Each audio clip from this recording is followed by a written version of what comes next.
জয়গুরু আত্মজনের কথা। তিনি অনিন্দ্যদ্যুতি চক্রবর্তী। আজ শেষ অংশটা পড়ছি।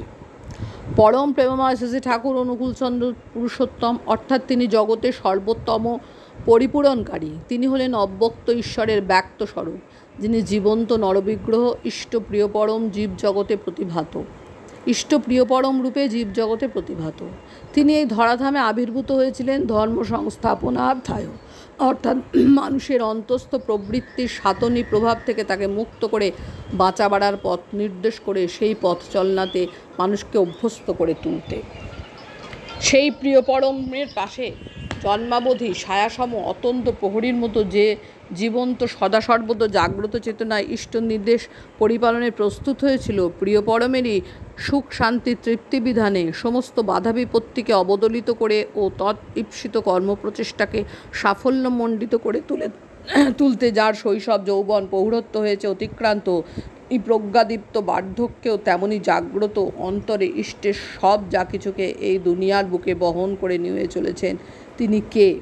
জীবনের সমস্ত আশা আকাঙ্ক্ষা শখ আহ্লাদকে ইষ্টচরণে সমর্পণ করে সর্বাবস্থায় যিনি তাঁরই চরণ প্রান্তে ব্যাকুল আগ্রহে প্রতীক্ষা করেছেন আদেশ গ্রহণের জন্য, নির্দ্বিধায় প্রিয়পরম প্রদত্ত সমস্ত কর্মভার সুনিষ্পাদিত করে এবং সর্বোপরি তার একান্ত নিজস্ব ব্যক্তিগত অভিপ্সা ও দায় দায়িত্বকে সুদক্ষ তৎপরতায় সুনিষ্পন্ন করে তার তৃপ্তিবিধান করেছেন, যার পরিচর্যা ও লোকানুভাবিতায় পরম পরিতৃপ্ত হয়ে পরম দয়াল বারংবার প্রাণঢাল আশীর্বাদ করেছে। সর্বকালের সকল সাধকের পরম প্রাপ্তি যে ইষ্টতৃপ্তি, তাতে যিনি সিদ্ধি লাভ করেছেন, তিনি কে? পরম দয়াল তাঁর পার্থিব লীলাকালে স্বয়ং ছিলেন লক্ষ লক্ষ নরনারীর সমস্যার পরম সমাধান। তিনি ছিলেন শোকার্তের সান্ত্বনা, হতাশার আশা ভরসা, বিচ্ছিন্ন জীবনের সাত্তত মিলন সংকেত, ব্যাধিগ্রস্তের নিশ্চিত নিরাময়। কত মানুষ এসে প্রণত হয়েছে পরম করুণাময় দরদি চরণ প্রান্তে, সার্থক হয়ে উঠেছে তাদের অভাবদীর্ণ হৃদয় চিরসুন্দরের সর্বপরিপূরণী মাঙ্গল প্রসাদে। তাঁরই বিসৃষ্ট কালের অমোঘ নিয়মে তিনি আজ আমাদের স্থূলচক্ষুর অন্তরালে। আমাদের পার্থিব চর্মচক্ষু কখনোই আর তার নরকলেবর দর্শন লাভ করতে পারবে না, কিন্তু আজও লক্ষ লক্ষ মানুষ তাদের সমস্যা সংকুল হৃদয় নিয়ে এসে প্রণত হচ্ছে তাঁর লীলালিকেতনে প্রতিনিয়ত। বিরাম নেই সেই জনস্রোতে, থেমে যায়নি সেই সাগর প্রমাণ ভক্তবৃন্দের অন্তরের কুল ভাঙা উচ্ছ্বাস, বরং কোমর্ধ গতিতে শতসহস্র গুণে বেড়েই চলেছে। পুরুষোত্তম শ্রীচরণ রজে সঞ্জীবিত মহালীলাক্ষেত্রকে আগলে ধরে সেই তীর্থঙ্কর, যিনি তাকে আরও সর্বাঙ্গ সুন্দর করে গড়ে তুলেছেন। কে সেখানে ব্যাকুল আগ্রহ নিয়ে প্রতীক্ষা করেছেন পুরুষোত্তম শরণাগত লক্ষ লক্ষ ভক্তপ্রাণকে ইষ্টনিষ্ঠায় প্রবুদ্ধ করে তোলার জন্য? জিজ্ঞাসুর অন্তরে মুহূর্তে প্রজ্বলিত করেছেন সর্বসমাধানী প্রজ্ঞা সংকেত, যার কাছে হৃদয় এর অর্গল মুক্ত করে মানুষ সম্বিত ফিরে পেয়ে ব্রতী হয়ে উঠেছে বৈধি চলনের দৃঢ় সংকল্পে। তিনি কে? পুরুষোত্তম চির অতন্দ্র। যে উদ্দেশ্য নিয়ে তিনি নররূপে আবির্ভূত হন, আমাদের মাঝে তা কখনোই অপূর্ণ থাকে না। জীবনের ধর্ম অনুযায়ী যখন তার মানুষী লীলার অবসান হয়, তখন তার দিব্য প্রেরণা সন্দীপ্ত সাত্তত কর্মধারা চিরবহমানতায় অগ্রসর হতেই থাকে। বেদ পুরাণে বর্ণিত হয়েছে তিনি সহস্র শীর্ষ, সহস্রাক্ষ, সহস্রপাদ পুরুষ।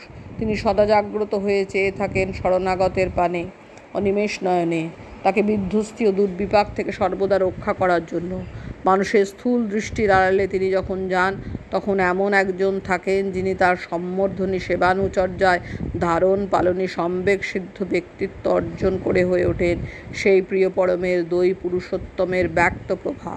লোকজীবনের পরম কল্যাণ অনুশ্রয়, মানুষের পরম প্রিয় আচার্য সদ্গুরু, ইষ্টিপুত তপশ্চর্যার বাস্তব জাজ্জল্যমান উদাহরণরূপে যিনি ইষ্টিচলনের দৃঢ় সংকল্পে চলতে মানুষকে সদা অনুপ্রেরিত ও অনুপ্রাণিত করে চলেন। আর পুরুষোত্তম অনুশাসিত ও অনুসেবিত কৃষ্টি সংস্কৃতির চেতনাধারার দিব্য পারম্পর্যকে সম্পূর্ণা, সম্প্রেষণা ও সংকর্ষণী অনুশীলনার সুষ্ঠ ও সহজাত ক্রমিক অনুচর্যায় অবিকৃত ও অবিচ্ছিন্নভাবে চিরবহমান করে রাখেন তিনি, যা খণ্ডকালের খণ্ড চেতনায় অবিচ্ছেদ্য নয়। যুগ যুগ ধরে মানুষ বিশ্ববিভূ সেই পুরুষোত্তমের ব্যক্ত জীবন্ত নরদেহী সচল বিগ্রহের মহাপ্রকাশকে নিজ জীবনে উপভোগ করতে পারে এবং তাতে কেন্দ্রায়িত হয়ে স্বস্তি সম্বর্ধনায় সাত্তত পথের চলৎশীলতায় হয় অচল প্রতিষ্ঠ। তিনি কে, যাঁর দিব্য জীবনের পূত পরশে ও প্রভাবে আজ দিক থেকে ঘোষিত হয়েছে পুরুষোত্তম বিজয় নির্ঘোষ। তিনি লোক জীবনের পরম কল্যাণাশ্রয়। তাদের আপন হতেও আপনার ও পরম বরণীয় শ্রী বরদা, আমার পরমারাধ্য পিতামহ, আমার একান্ত প্রিয়তম দাদু, আমার জীবন প্রাণন ও চেতন স্রোতের উৎস গোমুখ তিনি। আমার জীবনে ইষ্ট প্রতীকে আবির্ভূত। তার সঙ্গ, সান্নিধ্য, সাহচর্য ও সেবাতেই তার মাঝে অনুভব করেছি প্রিয় পরমকে, উপভোগ করেছি তাঁরই লীলা মাধুর্যকে। গুরুরূপে তিনি আমার অন্তঃস্থিত প্রবৃত্তি সেবিত মোহরাশি দূর করে ইষ্টার্থী সেবানুচর্যার সম্যক অনুশীলনায় আমাকে প্রেরিত ও প্রবৃত্ত করে তুলেছেন। তাঁরই মাঙ্গল্য আশিসে, তাঁরই পদচিহ্নের অনুসরণে ব্যক্তিগত সাধনার ঐকান্তিকতায় সমষ্টিকে উৎসারিত করে উপভোগ করব আমরা সবাই মিলে সেই এক অদ্বিতীয় অব্যয় পুরুষোত্তম প্রিয় পরমকে। আর এই মরজগতের বুকেই আমাদের সমবেত সাধনায় তখন সুস্থিত হয়ে উঠবে অমরার অমর উদ্ভাস। জয় গুরু, বন্দে পুরুষোত্তম।